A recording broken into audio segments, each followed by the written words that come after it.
दोस्तों नमस्कार। आप सभी को अपना गीत लिरिक्स चैनल पर स्वागत है। और आज का गीत बहुत ही फुल और फ्री लिखा हुआ गीत है। आप इसे गा सकते हैं क्योंकि बहुत ही नए मैटर पर लिखा हुआ गीत है। तो इस तरह गीत पाना चाहते हैं तो हमारे चैनल को सब्सक्राइब करें। वीडियो पसंद आया हो तो लाइक करें, कमेंट करें गीत कैसा लगा। तो इसका मुखड़ा इस प्रकार है।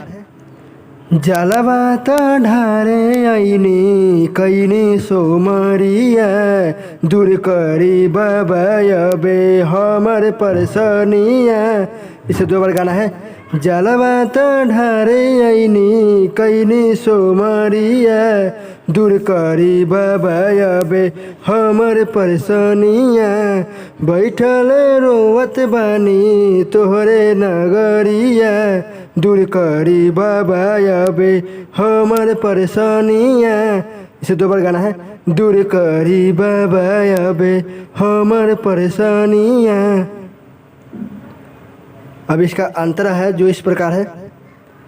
हमारा के देही बाबा एक ही लाला नवा सुनसाने लागे अबे घरवा दुआरवा। इसे दो बार गाना है। हमारा के देही बाबा एक ही लाला नवा सुनसाने लागे अबे घरवा दुआरवा। शारदा पूरा दे बाबा करी बिनतिया बैठले रोवत बानी तोहरे नगरिया दूर करी बाबा अबे हमर परेशानिया। इसे दो बार गाना है।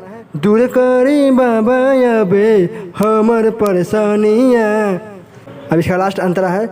इसमें मेरा नाम और अपना नाम ऐड कर सकते हैं जो इस प्रकार है। लोगवा तो कहेला हमके बाझिनिया भोले बाबा कहिया बसी हमारे दुनिया। इसे दो बार गाना है। लोगवा तो कहेला हमके बाझिनिया भोले बाबा कहिया बसी हमारे दुनिया।